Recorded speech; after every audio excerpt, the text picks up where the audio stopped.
and Right. but they put a bunch of trout in about a week ago, and they got Kids Day coming up this weekend, and nobody's catching any trout. This one is a collector's item, And so do not fold or mishandle once it arrives at your Usually door. they don't put them in till We Thursday fashioned or this Friday episode before. together out of bits and pieces of other shows we tried out that didn't catch on with the targeted audience. So tonight you'll notice various hairstyles, multiple outfits, and for a few early episodes of a show we did called Bike Talk for Walkers, Nathan had a strong New England accent, so you may notice that. This is also the first episode of 2024 where the heat has been beating down on us all day, so if we are irritable and grouchy, blame it on the sun. Last but not least, this episode will not feature any movie discussion, so you can feel comfortable watching with the sound up the whole time. I'll be the one on the right, Nathan in the middle, and Mr. Moore is on the left. Once you figure out who is who, it'll get easier to identify us on camera. Lex you can't see as he sits in a chair wired to lots of electronic stuff that he controls. Make some popcorn and peanut butter cups and enjoy the show.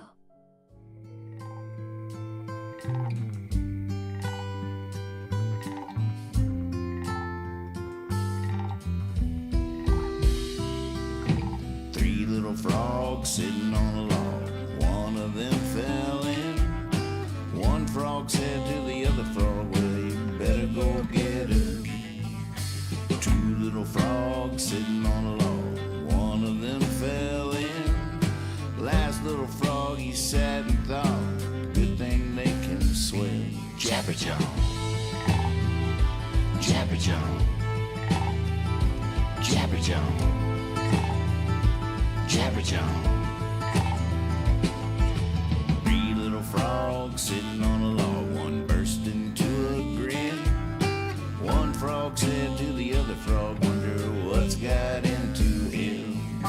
Two little frogs sitting on a log, one laughed until he is red.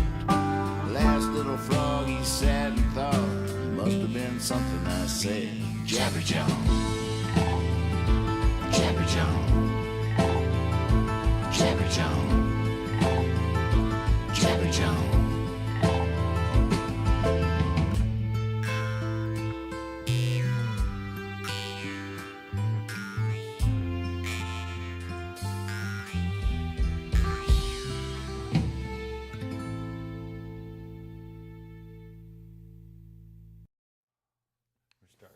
Oh my goodness.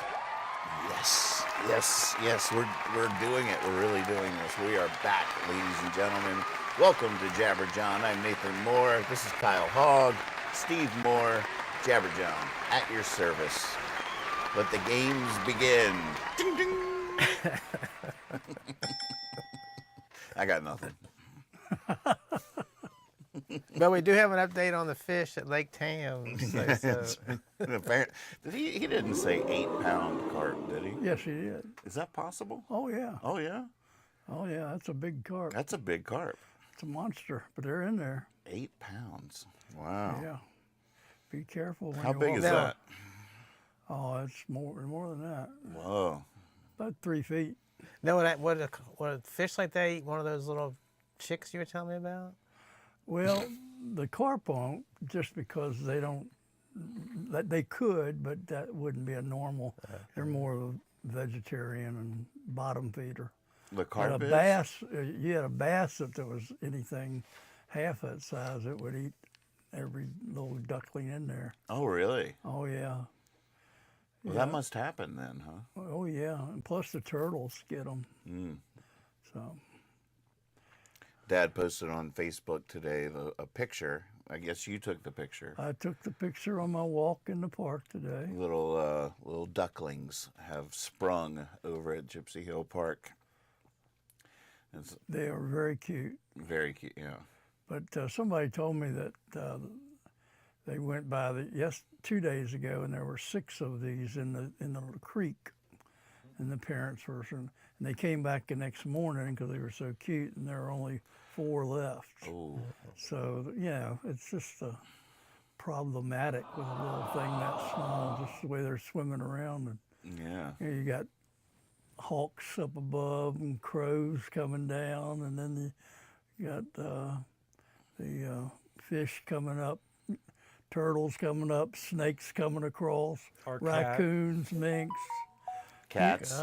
cats. My cat is probably out Your there. cat would love them, love them. You make it sound like it's a dangerous place over there at the park. It's a hazardous place to be a duckling. Yeah.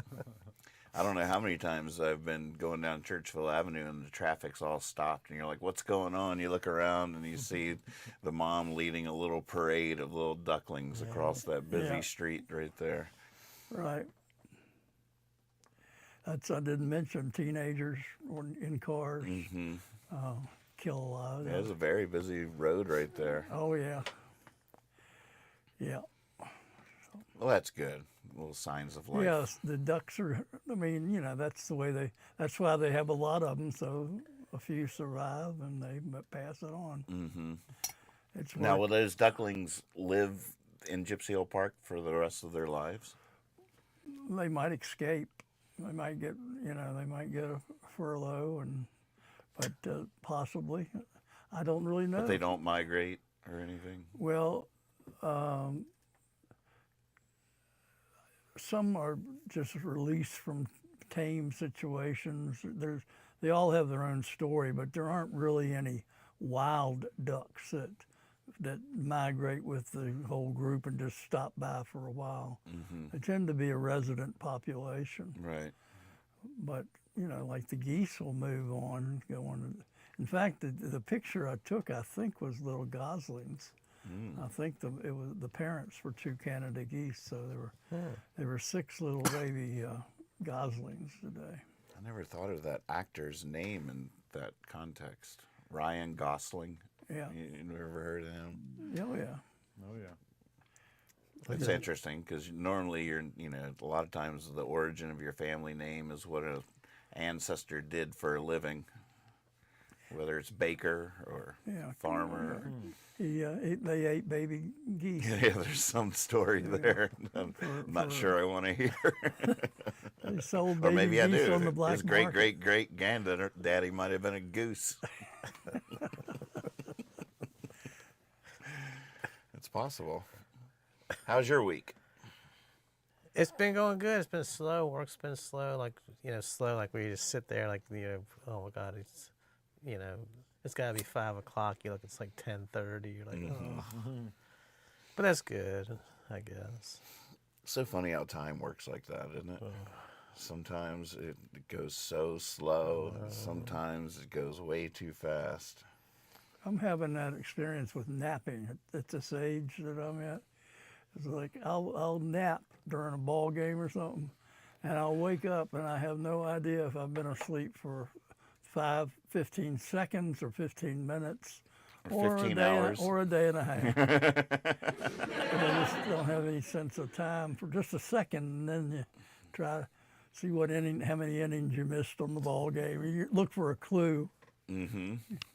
You realize all you did was miss 7 commercials, and it's still the same inning. Yeah. I was telling him we have these guys coming around the neighborhood now. He dealt with them a little bit today. These, like the early 20s or something, knocking on your door trying to sell something. But I was at home, whatever night it was, and I have a chair like this, and I'm like just high and just sitting there with the music blaring, and I hear this, and I open my eyes. It's pitch dark. I don't know what time it is, and I'm just sitting there like, what the hell? And I hear, and so I was like, oh my God! I never even moved. I just stayed there because I don't have any curtains. So if they looked in, I'm just sitting there. So they leave. So the next morning I look, and it was these like 2, I guess they're 20s type guys. And I thought, man, I'm sitting here like all messed up, probably have music blaring. It's probably the neighbors coming over here to complain or something. So the next night, I'm doing the same thing. Like 9:30, 10 o'clock at night again.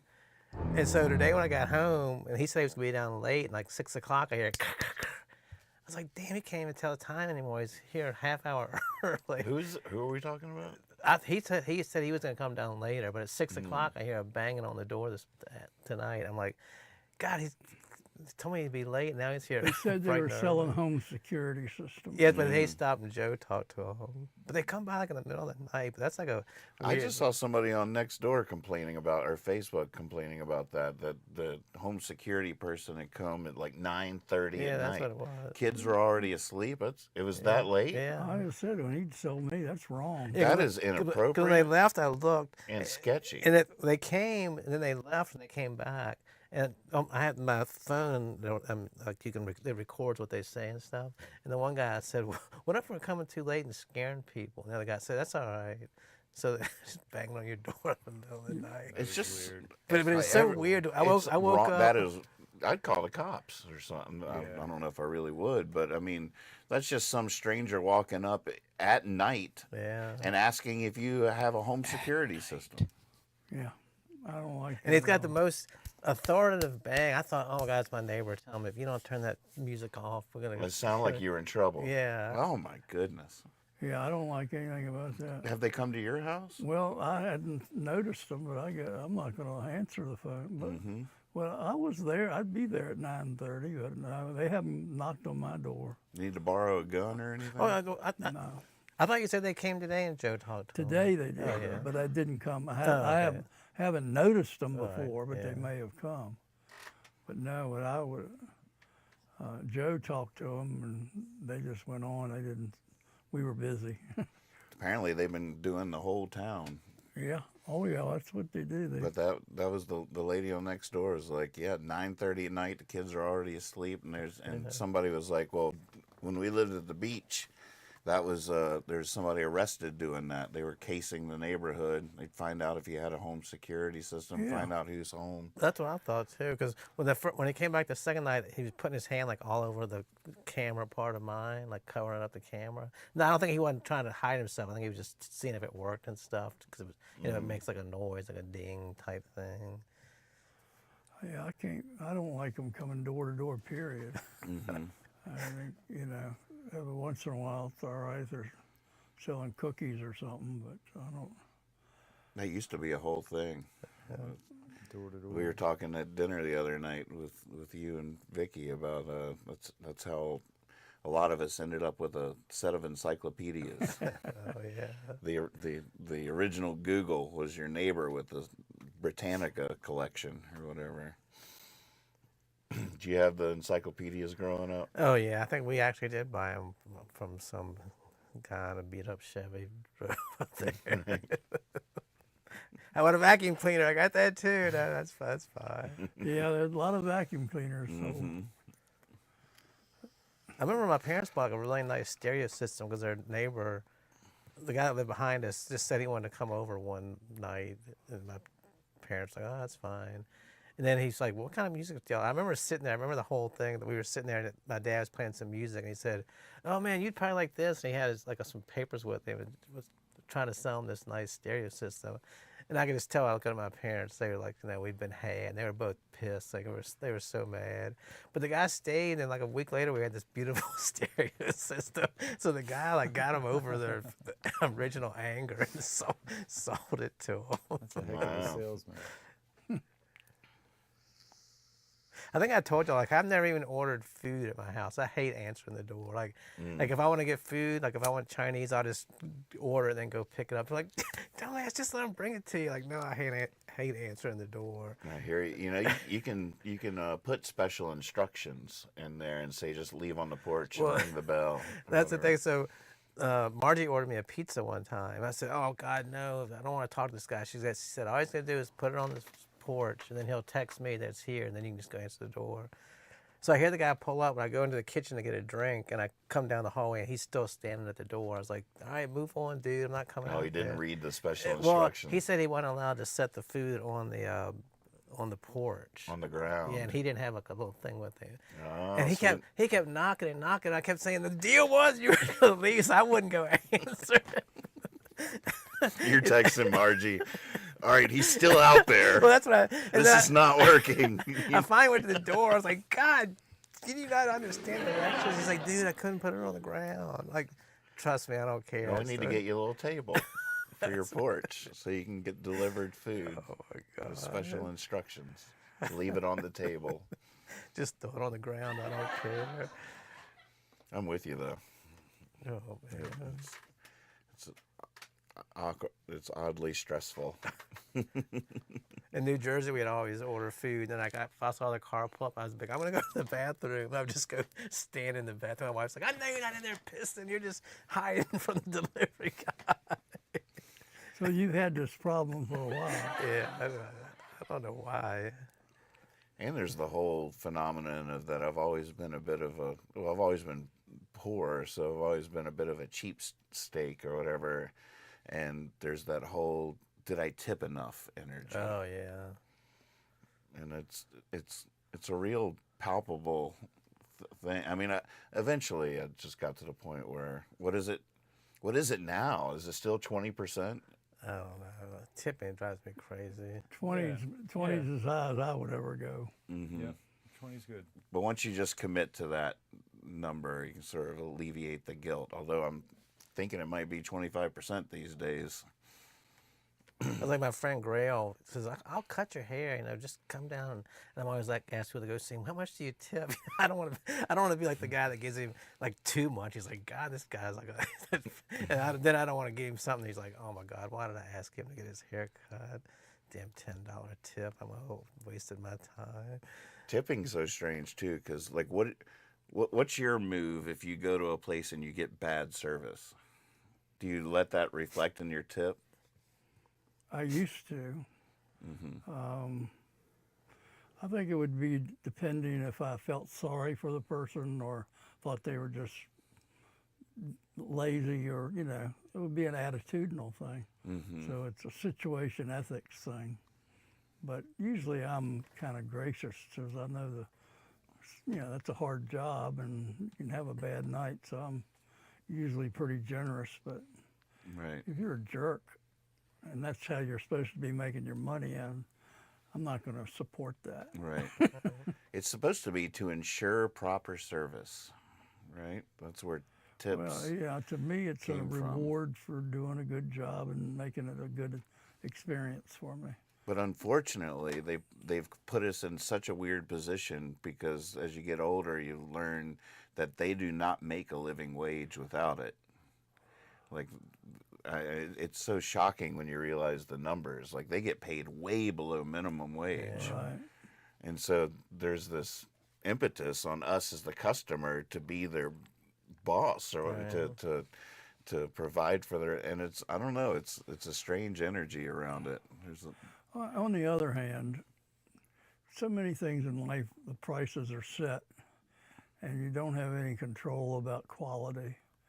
But the thing that should happen in a situation like that, I need somebody that's on my side. I need some help. I'm out in public. I'm a stranger to this world. I don't know anybody, and I'm going to tip you according to how well I enjoy this experience. Mm-hmm. And if you're trying and you screw up, I'm still going to tip you.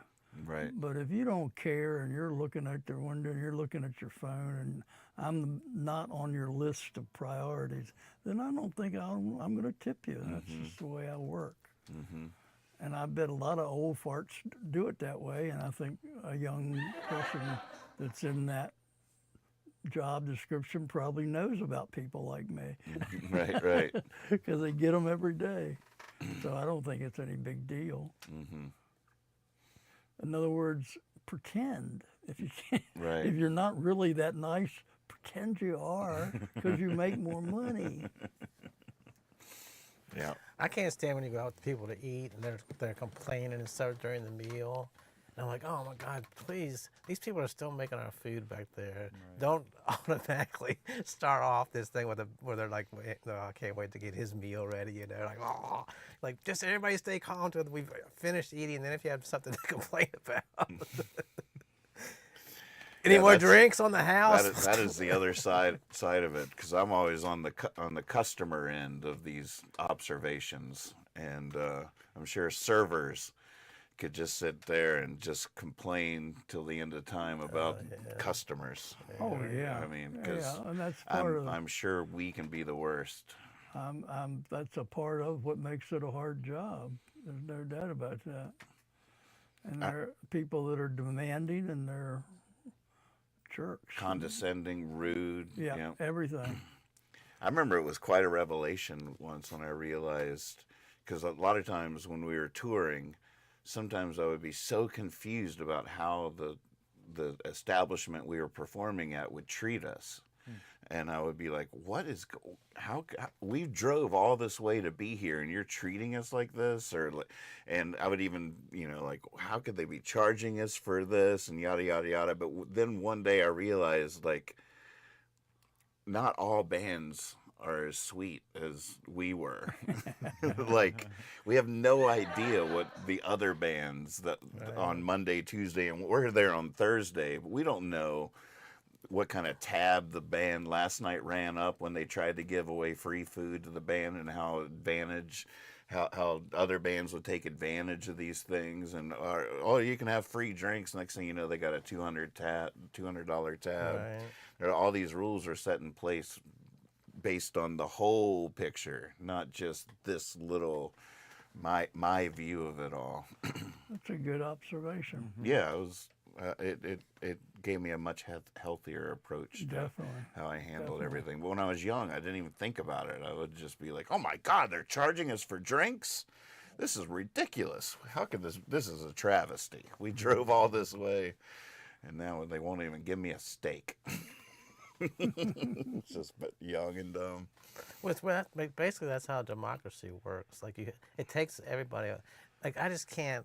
Like, living at the park and going through that gate, and they fix the gate once every week, then somebody will come by and bust it and kick it off. I'm like, good grief, what is wrong with this world? Like, I mean, maybe you're having a bad day and you're frustrated and you kick the gate and it makes you feel better, but, like, why do they have to do that every single week? It's like, you have to, like, have a nice park with a nice fence, and it probably costs them like thousands of dollars a year to keep that fence because people are always kicking it open and knocking the lock off, and crazy. It's sort of like down here at the church, and let me start off by saying, for many years, I think when we first moved here, there was just all these, like, keep off the grass signs. Now this is like a church, and there's all these, like, stay away, get out, like all these rules and yada, yada, yada. And then one day, all of a sudden, all those signs were gone, and there was, like, a station with little poop bags and a little trash can for your dogs. Oh. And, like, so they provided all these things for, like, little bags to pick up the poop and a little trash can or whatever. And then they put a little free books library. And I was like, this church has found Jesus. This is like, this is such a beautiful thing. Now, for like the last couple of months, every time you go down there, there's poop all over the sidewalk. And you're just like, who are these people? There's bags right there. There's a trash can. They're trying to do the right thing. We're ruining it. And so I get all been out of shape for weeks about this poop that's always on the sidewalk. And then the other day I look down there and there's this old man with this dog he can barely control. He can barely walk. He's with a cane and all this stuff. And then I was like, oh, he can't eat. He poor guy can't bend over to pick that up. So, like, my whole ire and contempt just dissolved immediately, and I felt sympathy, and now I just want to put up signs saying, we all got to help this guy out. Or it's like everybody takes a village. Let's all chip in and just pick up this guy's poop. So I don't know. Next time, take your poop and someone else's. Together, we can build a civilization we can be proud of. When I see it, I assume the worst. Like, this is just some young person who feels entitled and thinks they don't have to. Like, we've talked about that before. Like, we have a tendency to go to the worst version of things in terms of. It's very true. Mm-hmm. Yeah. When we should. Yeah. It'd be so much healthier if we could just always assume positive intent. Yeah, the positive intent, the good faith on the part of people. I remember when I was growing up, we would go camping with this other family, and me and my brother would always be like, God, I can't believe they littered. Somebody threw a beer can over there. We'd just walk by it. So I remember like the third time we went camping with them, the guy came out and he had 2 plastic bags, and we're like, what's this for? He goes, if you notice that it bothers you, just pick it up. This is, you're helping, you get rid of the feeling. I'm like, why didn't I ever think about that? I just was like, oh, what an idiot who would litter in the woods, you know, and walk right by it. This guy's like, do something good, just pick it up. You know, Yeah, and that has a trickle down thing, because someone sees you doing it, they're inspired to do it. Next thing you know, the whole trail is way clear, so the next person feels a lot more awkward about throwing something down. Like, you know, it's the only paying it forward. only problem with both of you right now is that, to me, listening to you, you're talking about someone who's better than I am. What do you mean? Well, I mean, I'm too lazy to do that shit. Well, I can talk the same game, but I don't bend over and pick it up. Right. Well, I keep on walking. that's what I was trying to say. It's so easy to just have your bad opinions and stuff, but really it's not that much. I mean, I'm the same as you. No, if I'm walking down, I'm like, concur. God. I agree completely, because I've been in that person's. I've walked many miles in that person's shoes, and I understand selfishness. And I do it every week. I just say I'm going to do so much better with my plastic bags, and I just forget until I get home, and when I unpack, why do I keep doing that? I did it again. I did it again. One of the ladies I work with, she does all of our personal lines, personal home and auto and stuff. And she just became a grandmother, and she was out for 2 weeks. So this guy came in, and they said it's going to be 2 weeks. She's not here for 2 weeks. She became a grandmother. So he would call like every couple of days. I haven't got a quote yet. And I had to talk to him a couple of times. We're like, well, I don't know if anybody told you. Yeah, they told me she's going to be out for 2 weeks, but I need a quote. We're like, well, I understand you're upset. You know, there's really nothing we can do. We don't have anybody here that can help you. That's the only person we have. And he would call back, a couple days later, oh, where's my quote? I'm like, sir, I'm the one that talked to you on Wednesday, it's not going to happen. Oh, I need it. So he came back in, and he wanted all his paperwork back. And we're like, well, it's been shredded. We scanned it, put it in the computer. So one of the employees just happened to be looking, and he wrote a review of our business, and it said, what a bunch of lies. Somebody became a grandmother. That's the worst excuse I've ever heard. And it was the truth. Nobody was lying to him, but he just went on about how our business lied to him, that somebody became a grandmother, and that's the biggest lie he's ever heard. I was like, dude, why would we use that as an excuse? I mean, it'd be a pretty good one, really. We can't help you for 2 weeks. Why? Oh, well, she just became a not even a mother. She became a grandmother. But he wrote it like 3 times in the review, like, what a lie. That's the worst excuse I've ever heard. And the thing is, it sort of made us mad, or it made me sort of, but then I just started laughing, like, this guy looks like a nutcase, I wanted to write on there, I hope you don't have any children, Like, was it all caps? The grandmother part was. I was it's just a little bit of a theory that just hit me. I don't have any information here, but I was just wondering if that psychological instinct to assume bad faith might have some roots in our evolutionary biology, of that so much of our evolution probably involved being aware of dangers and blinking, or it's all defenses. We biologically evolved to be wary of predators, to a lot of our biological instincts are probably self-preservation and being aware of threats and sensing danger and protecting ourselves, as opposed to, I don't know if it would make sense that we didn't necessarily biologically develop systems of good faith, or I'm just thinking this for the first time, so you might have to help me understand what I'm trying to say. You think we would be a better society if we were, instead of fearing each other, I'm just wondering if our roots of our psychological predisposition to assume a threat from everything, or to to us to think that, I don't know, what am I trying to say? Well, I think it's something we debate all the time, and that is, should we be afraid of it, or should we embrace it as part of the community? And like we were talking about that today with children growing up, and one child being afraid of adults because of what they hear about them from stories that they hear, or do they assume the adult is going to take care of them and like their grandfather or whatever? And is it a safe haven or is it a threat? Right. And how that evolves is basically where you're going with that, because that's very important as to how we see the world. Are you threatened by it? Well, the truth is there are threats out there, but it's hard to teach and it's hard to learn how to differentiate in what you're doing there. And this whole idea of innocence is you haven't been exposed to any of that yet, so you can easily become a victim of someone that sees it another way.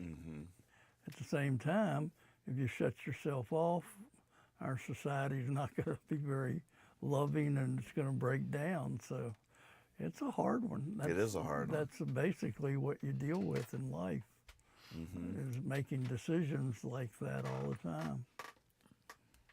Catherine in the chat says, what you're talking about is the fundamental attribution error.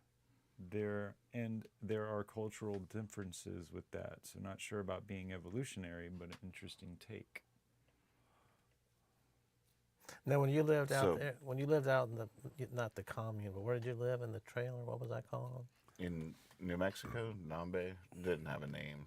Well, did people seem to hold less grudges and stuff there because they were working together, or was it the same type of thing? Like if you didn't get up and go spread something, pick up your trash or something, would people be like, Nathan was out late last night and didn't get his stuff picked up, or were they like, oh, let's get Nathan's stuff because he was out having a good time last night? Yeah, the latter. Oh, that's good. But I mean, that was just a bunch of people that loved each other, living next door to each other. We didn't really have any idea. It wasn't a cult or anything like that. I was hoping to get some good stories out of it. But I do feel like, I mean, that none of us are experts on any of this, but I feel like we're dipping our toe into some pretty interesting territory, because I feel like, one of the main phrases in the Bible is "fear not," and it's like over and over and over again. And there's this whole like the teachings of a lot of religions or whatever are, I don't know. I'm thinking about that. And I'm thinking about pacifism. I'm thinking about like the ways to, I don't know. I'm thinking about all these things, but I feel like it's all in there, like how you, because fear, I mean, my first thought was how often fear is the thing that triggers the thing that you're afraid of. It's sort of like when a fight broke out at that party and I tried to jump out the window, and the next thing you know, I'm on my way to the emergency room because in my flight, I hurt myself. So I was afraid of hurting myself. I reacted irrationally, hurt myself. Next thing you know, but a lot of times, fear, what's Yoda's quote, Lex? Fear leads to suffering, or fear leads to hate, hate leads to anger, anger leads to suffering. Like there's this fear can create the bad thing. So like there's this revelation, this powerful idea of to love instead of fear. And the idea that the opposite of fear is not, or the opposite of love is not hate, but fear. Sorry, I'm all over the place. Oh, you're doing good. Don't quit. I'm not going to put words in your mouth, but the way I was trying to get it, fear to me is almost just like a lack of knowledge. like people just say, get out and see the world, or just go sit in the park. If you just get out and experience things, it's like your fears, not because you're not afraid of stuff anymore, but you realize, you understand why this person is doing that. You understand why these people are doing that. And it's sort of, I mean, you still sort of fear it, but at least you have an understand. It's not just an irrational fear like the teenagers are going to get me. You're like, well, they're out doing this because they're young. I mean, I can't explain it any better than you do. But the more knowledge and understanding of the world you have, I think the less fear you have. Mm-hmm. About that, but there's always things to be afraid of. Oh yeah. Mm-hmm. We can just go down the list. And I was thinking too. I was talking about the litter, how that, because I don't litter, so it's offensive to me. But I don't spray paint either. But if somebody spray painted a wall, I wouldn't think that was. And I know some people are probably like, oh, spray paint. You know, to me, it's like I've never found that offensive or, you know, trashy. So I'm sure if it was my house, I would. But if I went downtown and the bank was spray painted, I wouldn't be like, why do these kids spray paint? I'd be like, oh, that's cool. But if I saw a can on the sidewalk, God, kids, you keep throwing cans on the ground, you know. Who threw this spray paint can on the ground? Well, one's like an ambitious, creative expression, a dangerous creative expression that you could appreciate on some level as just an think artist. how terrible that is if that's your building, though. Oh, I know I feel that too. 100%. But I just don't even care about that. That business owner, he can, with all the tips I'm giving him, they can pay to fix that. Did you ever go down like a pacifism as an ideology pursuit in your reading and study? Were you ever fascinated by it as a... Well, I understand it and I believe in it.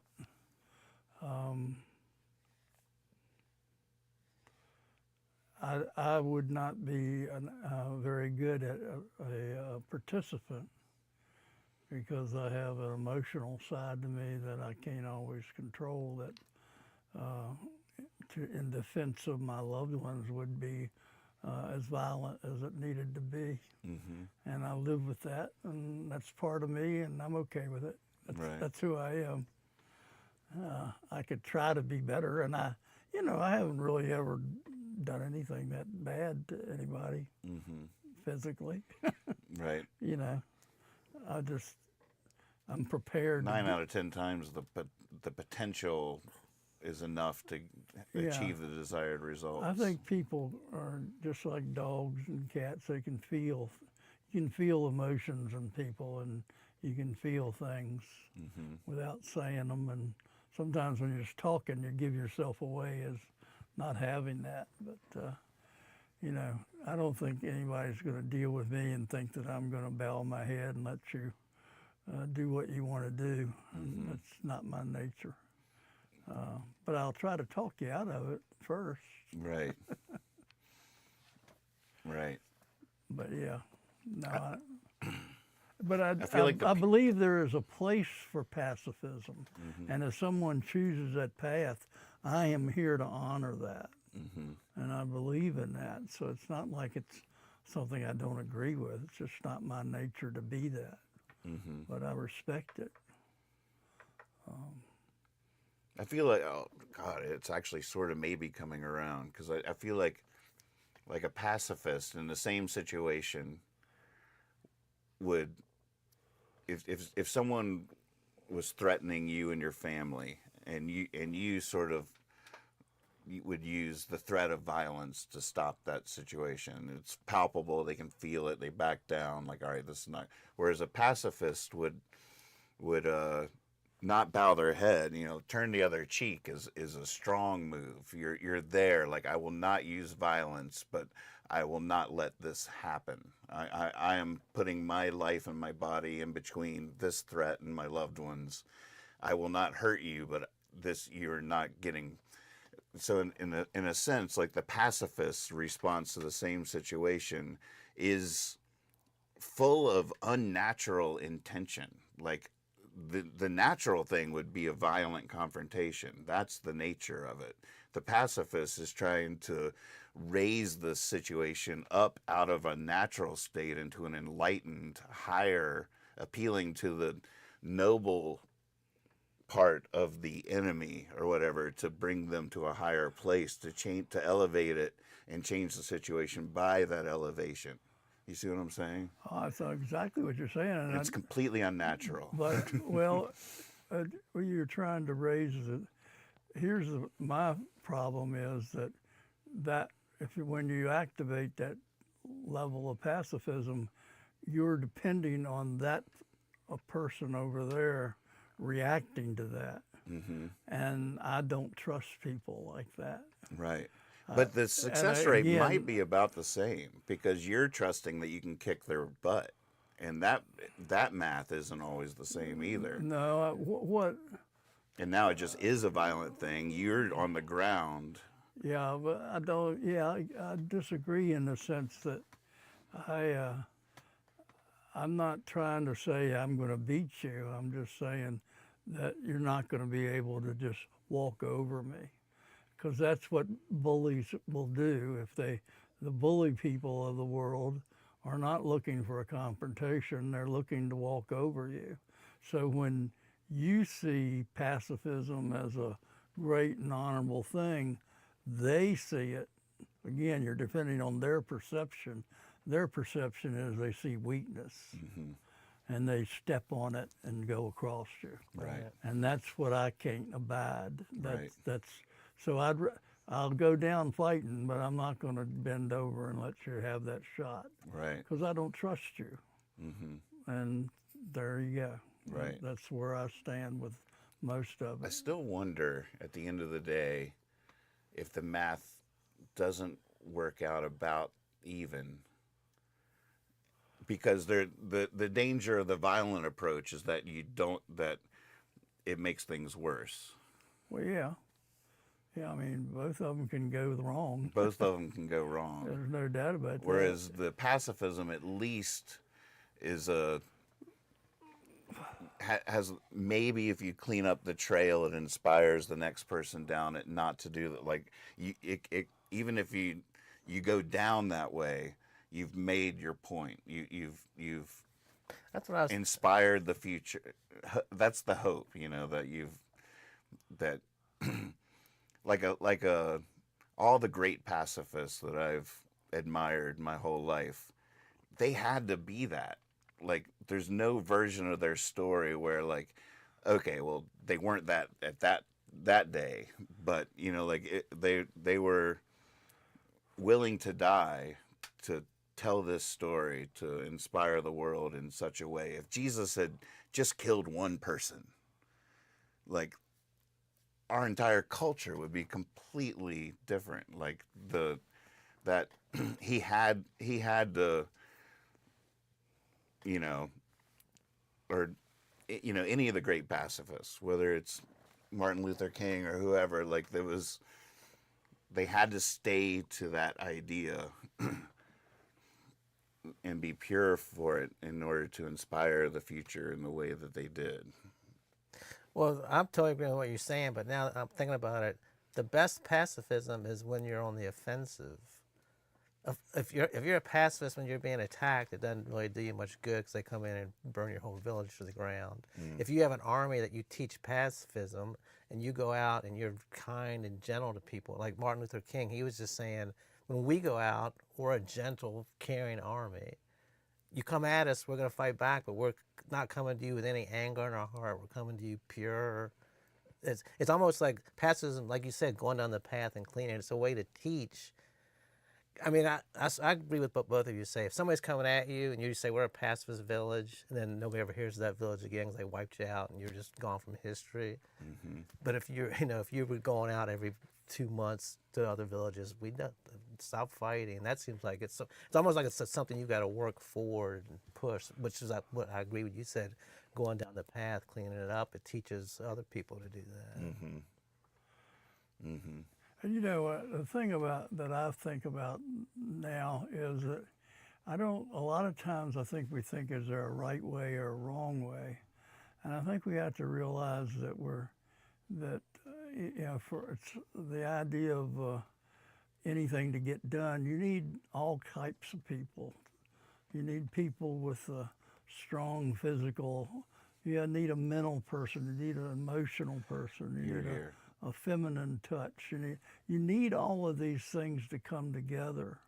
And, to be all just one thing usually doesn't work in nature. The diversity is what works in nature, and there's no reason why it shouldn't work in terms of your development of a culture. But to think all of us have to be the same way, I think we need that person. Martin Luther King could walk. There were some guys out there on the edge that were walking, and they weighed about 280. They're NFL linemen now, but they were walking out there on the edge. They weren't doing anything, but they were out there, and they were big men, and we needed them too. Right. And you needed Malcolm X. Exactly. Yeah. Exactly. And they fed off each other. When the radicals that come out, you just, we're not too far from getting into a discussion about what's happened on these college campuses right now. Except I think we need to get more data first. Right. But I don't know. It's pretty easy to get a gang of people together and twist them to think a certain way, and they can get out of hand in a hurry. You got to watch out. Should we maybe we could sidestep that conversation just a little bit and just talk about our intention with this show and how we feel about talking about stuff like that? Because I feel like there's a little bit of relief and tension in us avoiding controversial current topics. Well, it's a good point. So I've thought about it with different contexts, but I come out pretty strongly in terms of the politics of not wanting to be so liberal that my conservative friends don't want to hear it, because they hear enough of it. And I would like a nuanced approach, or whatever that means, but I hear that word a lot. A nuanced approach to any topic, to where we can talk about different things, but I don't like just giving one perspective. So if we are all thinking one way, maybe we shouldn't talk about it unless we have an authority here to give the other perspective. And, I don't want to get right to the point. I don't want the Trumpers to not like us because that we think they're dumb or anything like that. I want them to not like us because we're idiots. There are good reasons why we shouldn't be like, but you ought to listen to us. And we shouldn't, and by the same token, we shouldn't offend you from the get-go and assume things that you don't want us to believe. But I'm fascinated to hear what a Christian Trumper says about why they can support a man like Trump. I'd like them explain it to my mother. That's what I'd like to see. If you could convince my mother, but I'd love to hear the rationale. Right. Because I don't get it. And I have a little redneck blood, and I have a little First Baptist blood, and I have all that blood, and I don't get it. But I'm not trying to tell you not to believe it. I just want to know why. Right. So there you go. That's my take on that. Probably be similar to everything else, I feel like I could probably steel man that argument. I think I know what they would say, but I don't know if I would be as eloquent as they would be about it. But or if I don't know if this is the time for that particular conversation. But Probably do you have not. anything to say about the general idea of? No, I'm fascinated what you're going to say. Get us in the hot water. Come on.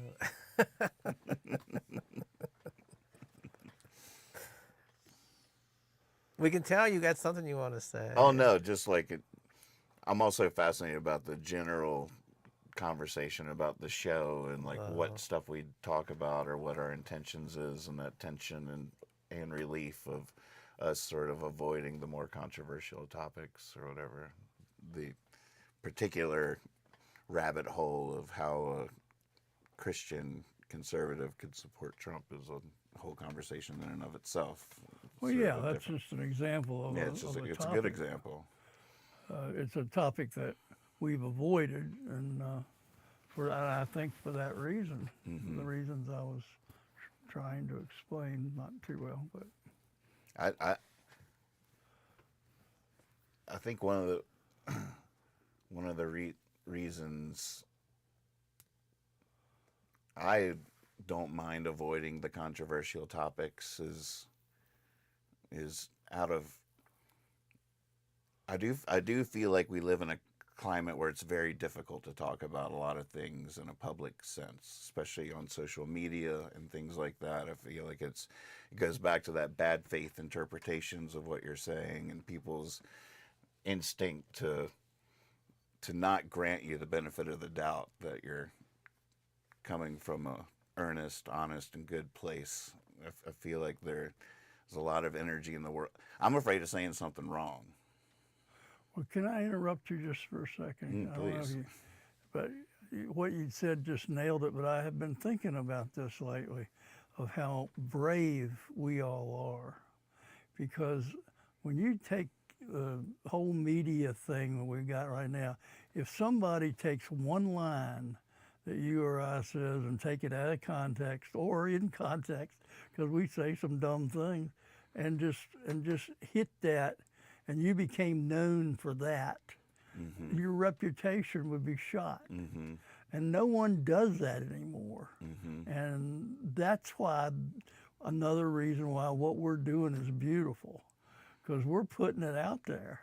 You know, I don't come into this with any ideas more than some grand scheme to take over the planet, but that's just here and there. But, that's if I get the Sudoku right.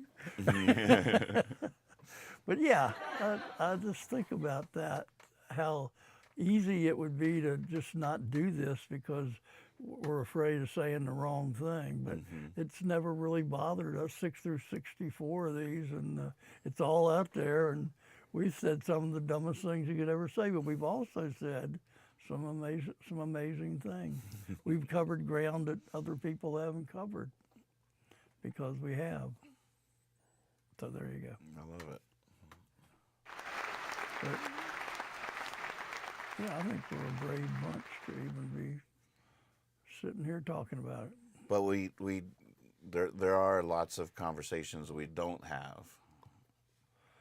Yeah, and I don't think we should have all of them.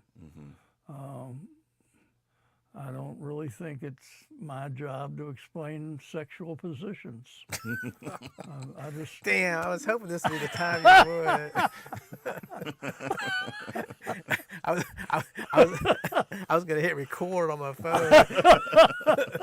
Talk louder, please. See, I think a very strong case could be made that people get enough of that stuff in social media and in their lives and stuff, and that it's good to be like a safe space where we're not talking about the controversial things in the world today, and where people can get a respite from it and just sort of have some camaraderie and some community and conversation. I think a strong case could be made that it's wise of us to avoid the more controversial current topics. On the other hand, I feel like a strong case could be made of that we could facilitate at least like to hear us talk about those things might be a good thing. Like it might facilitate ways how to communicate or ways to talk about those things. I don't like. I feel like a strong case could be made either way. Like, no, you guys should be talking about Ukraine or Gaza or the protests or something like that, because it would be healthier. That would be I could see either case being made. I mean, spoiling movies is going pretty well, though. So. No, what would you do? I mean, I see, I'll look on Facebook or something. It'll be like somebody, look, I just made, this is my very first cake I made or something. Then you'll see somebody write underneath it, you fat pig, why didn't you clean your kitchen before? Like, people just attack you for no reason. Then you'll see, like, later, like, person, like, I'm just taking this down, you came in. Like, what would we do if people just came on and, like, started attacking us? Mm-hmm. I mean, would you keep doing it? Well, we would not let Lex tell us. I'm sure they're over there now. Like, he's not telling us. If I was sitting here, people were like, oh my God. Like, if I would go home and read a bunch of remarks, I'd be like, oh my God, that's killing me. Mm-hmm. I don't know if I'd have the strength to keep coming on here and doing that. Yeah. So I guess. Good point. Are we afraid of success on that level? It seems like if something we did went viral and suddenly there was like thousands of people watching us, that would have to be part of it. There would to be half hate and half love in the comments if we were just like, if we for some reason went viral outside of the reach of our family and friends or something like that. I'm sure the baggage with that would be a lot of. But that's when passive attitude to life comes in. If you agree with us, of course we want to hear it. If you don't, if that woman that made the cake, what benefit do you get out of calling her fat and saying her kitchen is bad? Mm-hmm. I mean, that person needs to learn to be passive. Just hold that stuff in. I mean, I think that's what the world is like. Like you were talking about, the passive is just, the world is so not passive now. Like, people just attack you for no reason. Mm-hmm. It's just like, oh, look, I'm so happy I made this cake. And then you go to bed crying because people made fun of you and stuff. Like, that's just terrible to me. I mean, but then I would think, well, I can't let them bother me, But then I thought, oh my God, then I go home for the second show and look, damn, they still think I'm a fat pig. What am I gonna do? There's a bunch of cars out in front of your house that you don't recognize. Guys banging on the door at 9:30. I do want to make just a side note in case there's young people watching. Just clarify that. The word pacifist and the word passive have absolutely nothing to do with each other.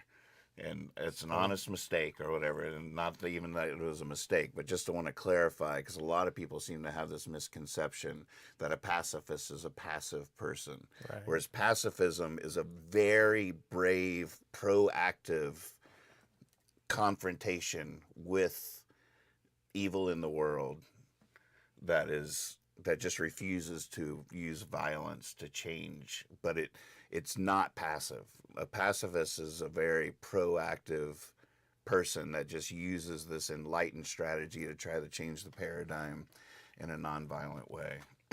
But a lot of people that critique pacifists treat them like they're these passive, you even said, like, put your head down, which is never...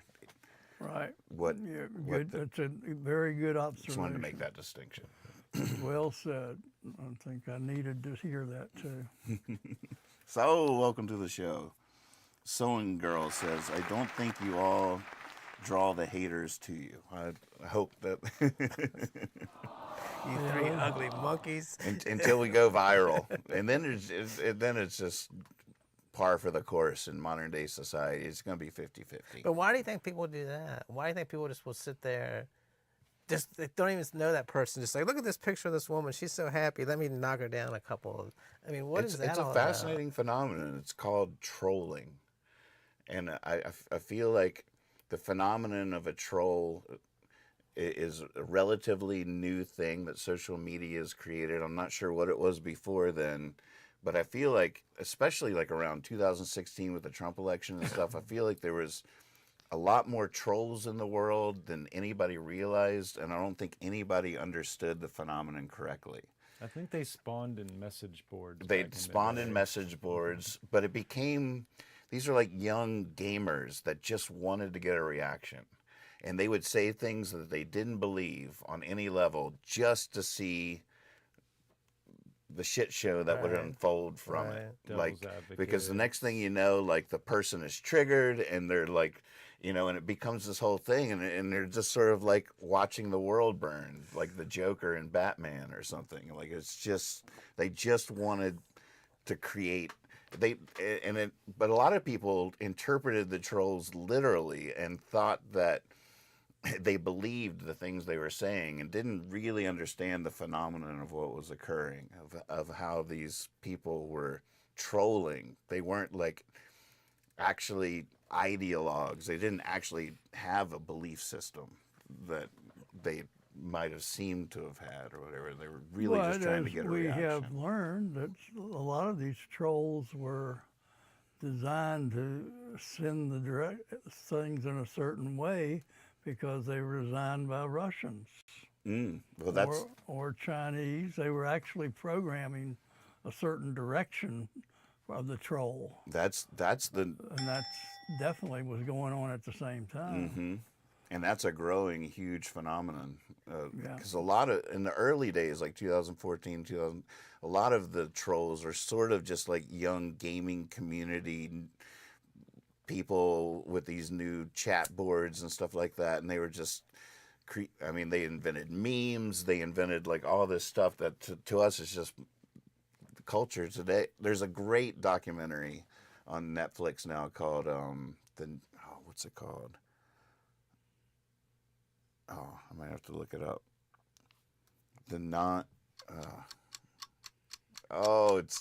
It's all about this. It's about 4chan and Anonymous and the trolls and the elections and all these things, and it's Gamergate, and it's so well done, and I'm so glad this documentary's been made because I've always been fascinated by this whole thing that I sort of witnessed happening, being sort of a geek myself, but I've never been able to quite tell the story of how it all connected and how interesting it was in this documentary. Can anybody help me? There's this documentary about 4chan and stuff like that on Netflix right now. What's 4chan? 4chan was one of the original message boards, like before Facebook, but it was completely anonymous. So everybody was anonymous on there, and that's like the first memes ever on the internet were all like from here. And but that sort of was, I don't, you got to watch the documentary because I'm so grateful the documentary exists now because Lex can tell you, there's been many parties I've been trying to tell this story about trolls and Trump and 4chan and Anonymous and Gamergate, and how, like, if it wasn't for Gamergate, we'd never have Trump, and how the troll phenomenon, like, really, like, changed everything in our culture. It's so huge. But I started talking about it, it doesn't just, wah, wah, wah, wah. If you had to be there. Like, I watched it happen, and I just tried. But this documentary now is on Netflix, and it tells that exact same story that I tried a million times to tell, that it just connects all those dots in such a way that it's so fascinating. And I feel like everybody needs to see it. You know, it's cool that they put it out. I don't know what it's called. The Antisocial Network. Thank you. Ding, ding, ding. Steve Conroy, you just won a free shirt. Yep. Ding, You ding. just won a free Steve shirt. Conroy. I'm going to go, you text us your size. I'm going to go to the thrift store and I'm going to pick out a shirt for you. And I'm going to send it to you. So if you can go ahead and drop that size in there, and we'll work out the rest of the details after the show. I love it. Congratulations, Steve. And when we get home, we're going to bombard you with negative texts making fun of you. The Antisocial Network. Must view, especially and like you say, like you now add on the whole phenomenon of foreign powers paying people just to spend their days trolling America, trolling probably the whole world, and just trying to, I mean, they're involved in these campus protests. They're involved. You don't know when you're looking at social media what is a legitimate voice out there and what is some troll in in another country, possibly. The only people you can trust are right here in this room. That's right. There's 4 of us. And Telly. And, yeah, And Telly. Telly. Anybody with the name Telly you can trust. So we're going to go back a little bit Okay. about topics and stuff, you know, for the show to discuss or not. A lot of more people, the only people to chime in on the question, you know, what does the chat think? Controversial issues or respite? And respite is winning. Respite is winning. Sewing Girl, I love that this is a respite from the polarity. She said that before the question was posed to the chat, by the way. I like it. Yeah, I mean, agree.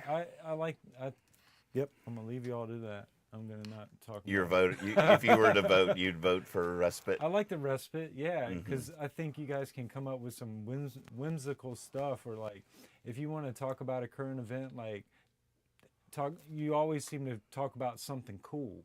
Like, it's news. You talk about a lot of news, in a sense. It may not be headline news, but you're catching us up with something cool usually. Everybody's got stories to tell, and they're good usually. So that is the respite, I think, that people enjoy. We hear everybody talk about what they think about all the big topics. It just kind of, who cares almost? Right. Know? That is a question I've been pondering lately, the who cares part of it, because it's so fascinating to me how, especially on social media, but probably it's an age-old phenomenon of how passionate we get about our beliefs is pretty fascinating to me, because it's so easy just to take a couple steps back and realize how laughable it is, how seriously we all take our own opinions. Like, I'm not an expert on any of this stuff. Like, I don't know so much. I mean, there's so much I don't know about any of these topics that the idea that my opinion would be important is sort of laughable. But you see it, like, all you see all day on social media and stuff is, especially like Twitter and things like that, not necessarily Facebook, but is people that are just so into their own opinions. Like, the level of importance. On the other hand, somebody without any convictions isn't an inspiring individual. I don't know. Do you have any wisdom on that front? Well, my first reaction when you said that was that, for me personally, as I travel through this thing called old age, I find that less true, that I think my opinion makes a difference. I find that less true all the time. I think that just, I find my whole essence is not as important as it used to be. I'm disappearing from the planet. Is that It's just normal. It's not anything. I have a problem. It's just the way it is. And it can happen quickly, like you just die, or it can happen slowly. You can get older and just. But one of the things that you give up is this idea that your belief system is that important. I don't think it's that important. I can look back on it, and a lot of it was laughable. I was doing the right things for all the wrong reasons, and looking back, I can only just smile and say, bless his heart. It's funny you talk about that, about your past sort of disappearing. There's a song, this group called Everything But the Girl. And they have this song, Do You Even Get Me? And I've been listening to it going to work. And I was like, man, I was married for 33 years, you know, that she knew everything about me. And like nobody around here has even met her. So it's almost like 33 years of my life. I moved down here, and it's like, I don't have anybody to, like, nobody even knows what that was. And that's sort of stuck with me.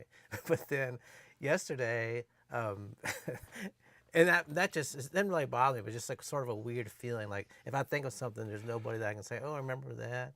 But yesterday, where I used to work at Markel, they had half of a share of stock they give you when you start working there. So for 20 years, I keep getting this letter in the mail every 3 months.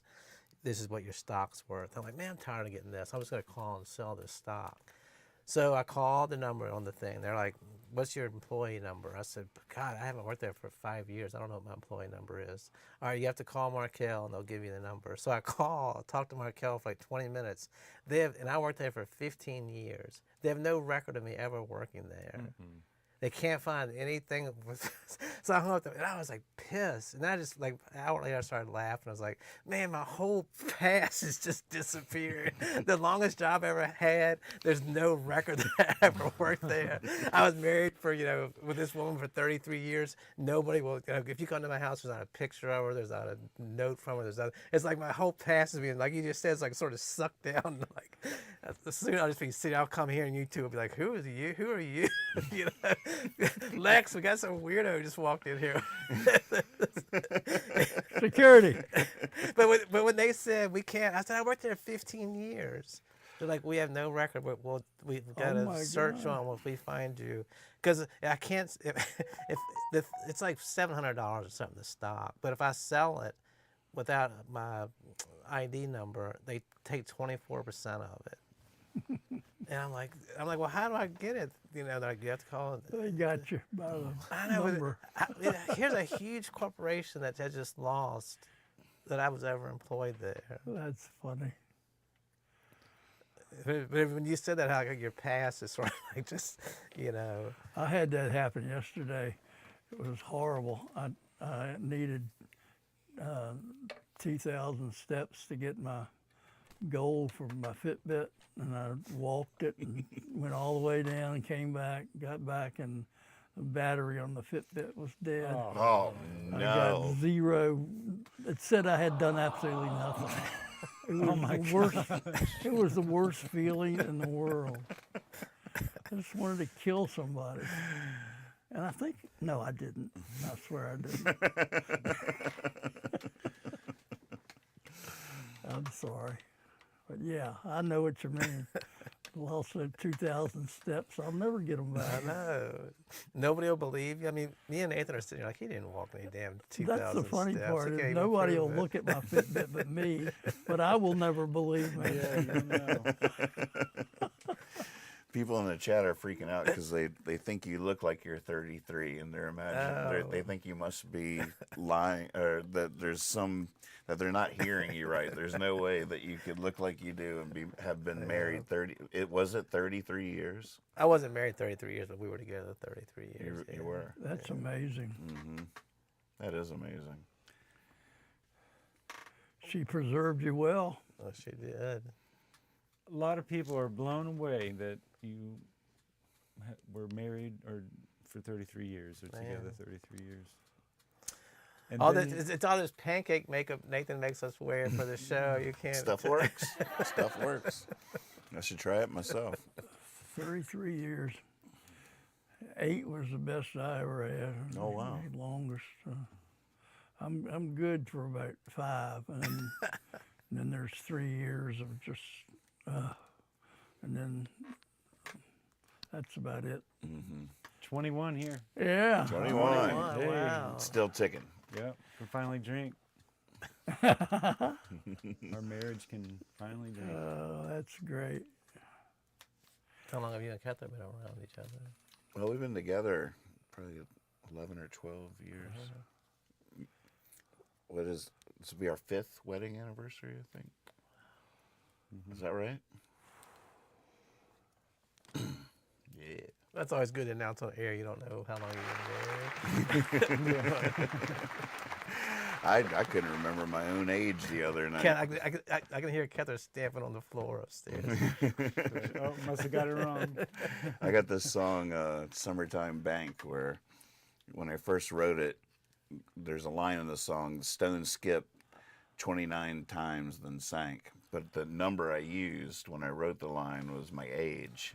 Oh. And so whenever I hear a bootleg, if I'm doing Summertime Bank, I know when the show was by the number of times the stone skipped. Oh, so wow, that's I can cool. hear a bootleg and be like, oh, 45 times. I was 45. But the other night I was singing the song on my live stream, and I got to that number, and I the song just came to a screeching halt because for the life of me, I had no idea how old I was, and I couldn't do the math quick enough in my head. Oh my God! You wrote that song when you were 29? I'm not exactly sure. I don't think that's true. That might not be true. It goes back a lot further. But whatever the original recording was the original I think it was number. 25. No, I was old. I feel like had to have been in my 30s or something when I wrote that. Huh. Might have been 39 times. Heather might know. She might remember. So do the other of your songs have secret codes like that? That change? I don't know. It's a good question. I was just reading somebody went through all of Beethoven's work.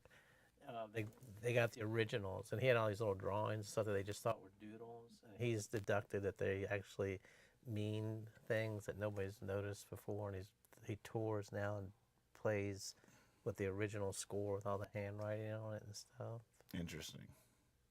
They said Beethoven wrote everything in pencil, but when he was deaf, he would hold a pencil in his mouth and put it on the strings so he could hear how the piano's, like he couldn't hear it. Oh, wow. He wrote music by the vibrations. Isn't that crazy? That is crazy. It reminded me of that guy we were talking about, that did his book, Fonte. Fonte. Yeah, it's like these people just like, man, if you're nothing's gonna stop me now. Play the piano with that damn pencil in my mouth, feeling the vibrations. But I guess maybe if you're that, like, could you write a song without hearing it now, or do you know music so well that if like you couldn't even hear it at all, like you couldn't even feel the vibrations? Seems like you could write just a do it song? in your mind. Yeah, that's what I'm thinking. At this point. Yeah, he probably could write it. Like a new song was coming to me at 5 o'clock this morning, and while I was out there gardening, I was working on it in my head, and just not out loud, but just singing the melody and trying to come up with words for it and stuff. I was thinking about you today because I was reading an article about how important journals are, like the size of a journal and the way the pages look and everything. I was thinking about you getting your brand new. I got my new journal started. He's got an official looking It's one now. exactly like the old one. I love the texture of that. Did you already have it, or did you have to go find it? I had to go find it. Mm. Someone took me to Staples for that purpose. 5 pins, and I was a happy boy. I still have that part of me a little bit, but boy, when I was younger and really writing voraciously, the picking of the notebook that I would write in was huge to me. I would spend an hour in there holding them all. Like every now and again you get lucky and it'd be like, oh, you'd see it. But I do feel like the difference between that one and that one is 2 completely sets of words. Like you're not gonna, if I bought the one on the right, there's no way that it's gonna fill up with the same words that are gonna appear in the one on the left. That's where this. And that kind of stuff would hang me up. I would just have to sit down in the middle of the aisle and just think about it for a while. Which one, and just like test the heat coming off of them. It was a big decision. The worst thing is we buy like a cheap notebook, like a kid's school notebook, like I'll be at Target, so 99 cents.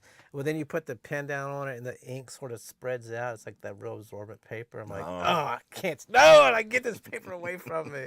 I don't want the ink to get fatter when I write. Then I'm like, well, I can't just throw it away. I just bought it. What am I going to do with it? This just in, Joe and Elliot say hello, and they lost the soccer game. Oh. No. And then he says skipped 32 times, then sank. Sounds right. 32. Could be it. There's some original recording that has the evidence.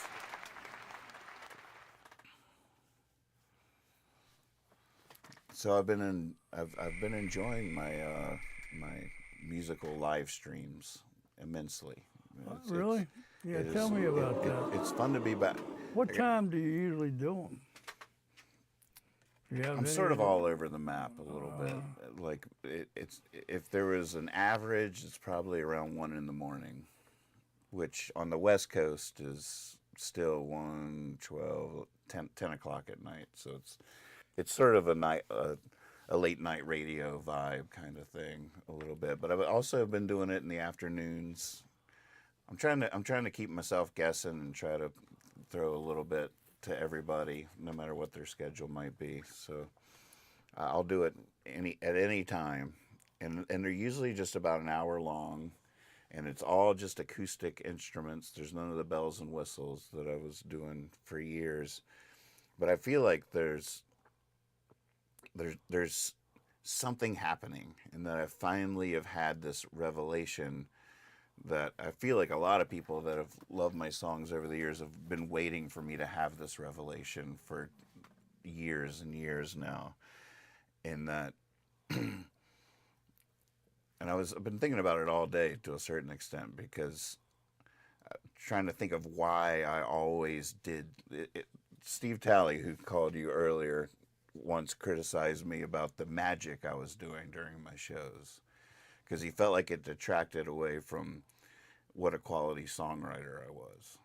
And I feel like I've always been doing these bells and whistles, and like always trying to do something more, like not really appreciating just the pure essence of the song itself, and just and I so like what I'm doing now when I go live, it's almost becoming like a spiritual practice. I hate to say it like that, but it's like a meditation or something, where I'm really just trying to get myself out of the way, put my voice forward, and just sing the song. As simple as that, but it's way harder than you would think. It's sort of like when you go to meditate, and they're just like, well, just the thoughts will come, and just let them go. Don't hold on to any of them. Just let them go.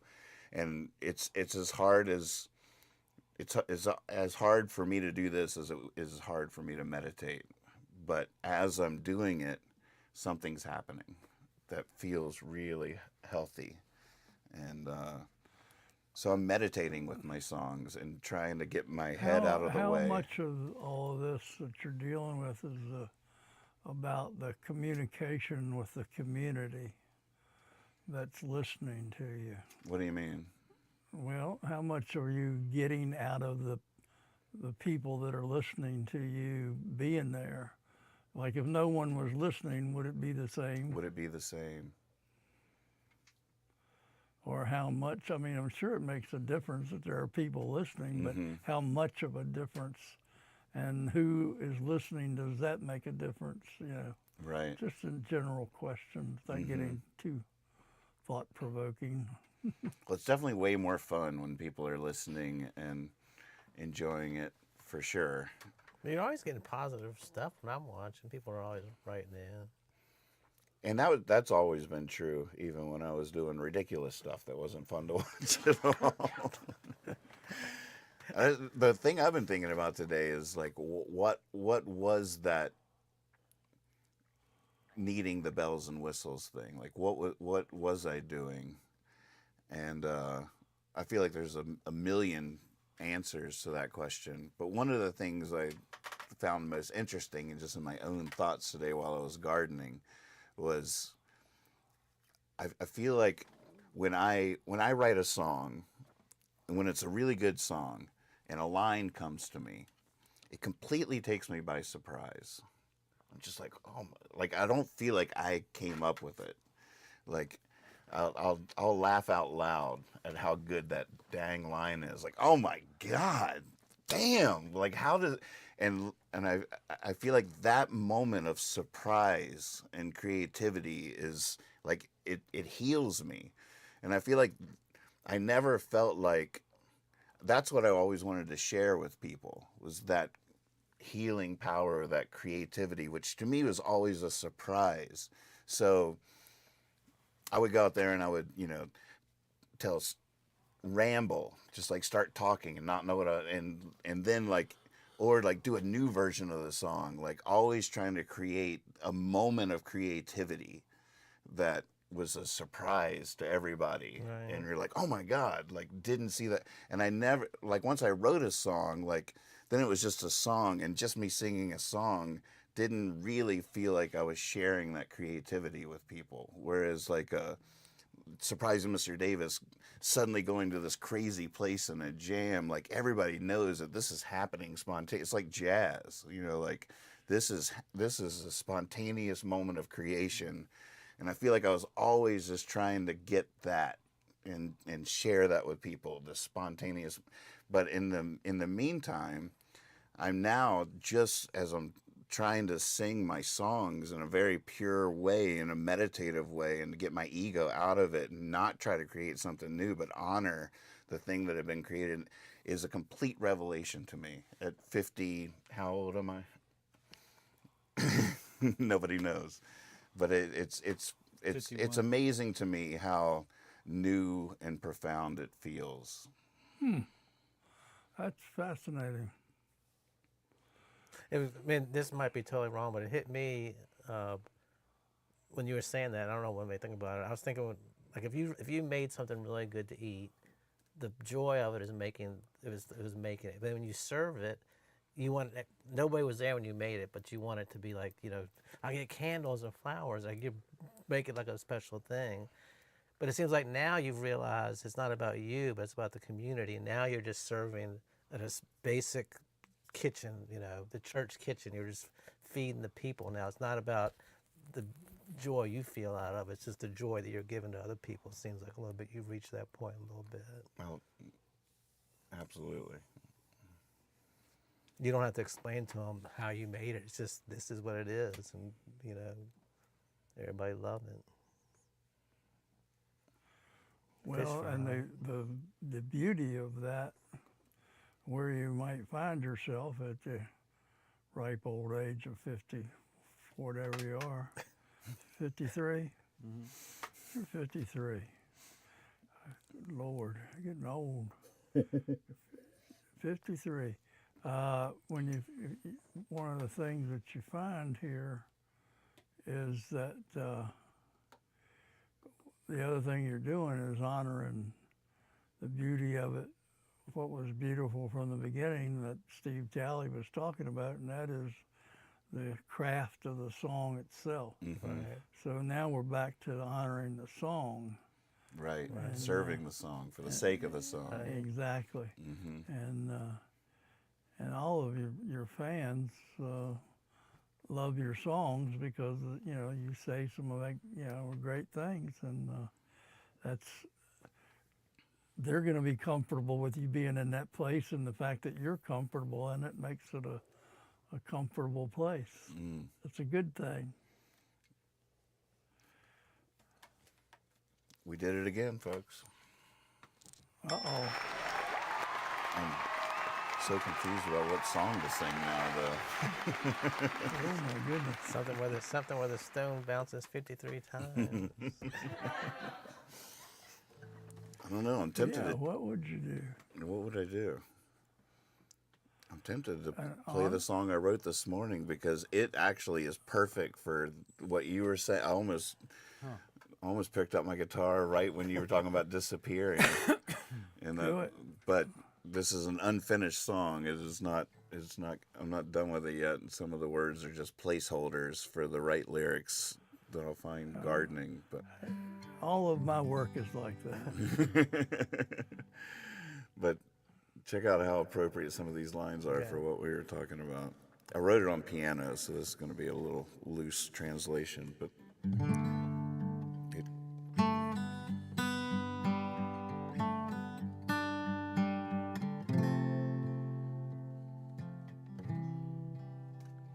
as a face in the crowd, just out walking round the city. If you saw me now, would you recognize me? Or would you just see some old man, not the one who beside you ran, we ran so fast back then, didn't we?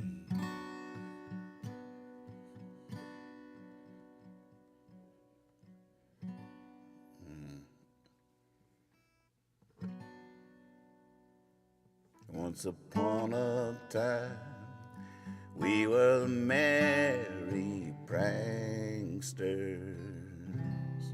living a life of crime. Just a gaggle of silly gangsters.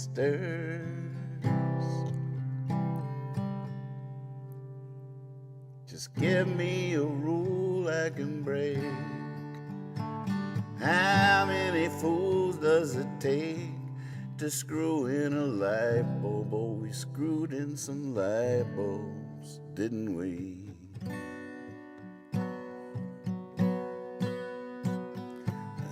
Old wind blows in, knocks down the oak that we spoke about.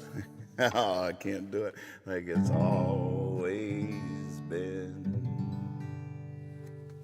All right, I got to finish that song. That's the one that I'm working on at the moment. Man. Yeah, I like it. Yeah, it's really fun to play. And now he's gonna do some magic.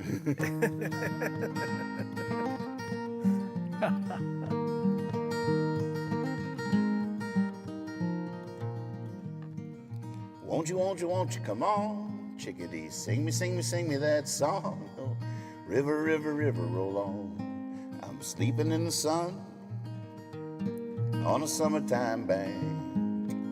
Stones skipped 53 times then sank. I'm learning how to whistle.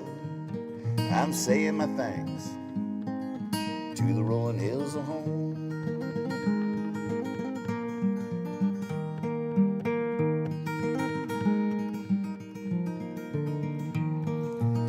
Starry, starry night, bullfrog croaking to its own delight. I wish I may, I think I might, sleeping in the moon on a summertime bank. I had a masterpiece dream, now I'm drawing a blank. Well, maybe that's it. I cupped the water and drank to the rolling hills of home.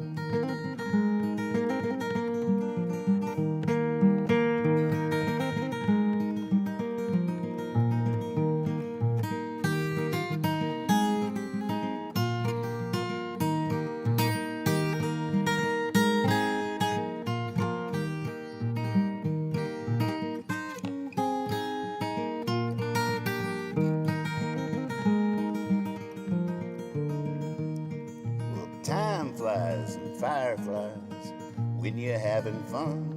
My line is in the water and I'm sleeping in the sun on a summertime bank.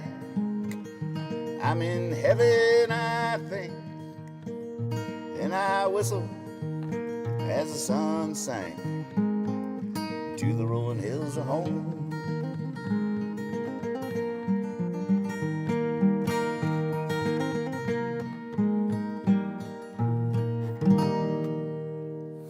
Oh, yeah. There you go. Thank you so much. A very, very merry month of May. Oh, I got a song called Month of May. That would have been a good one. Maybe next time. We've got next week is still May. It's still May, yep. We may do it then. Till next time, thank you so much. Do good, everybody. Jabber John signing off. That was fun. And that guy, make sure you send your t-shirt size in so Lexi can get you one. All right. Yes. Steve Conroy, Big commit. let us know what size shirt you would like. I am going to go to the thrift store this weekend and get it for you, buddy. We'll work out the address and where to get it to later. What do you think this saying means? The chicken contributes, the pig commits. The chicken is good, the egg, the pig is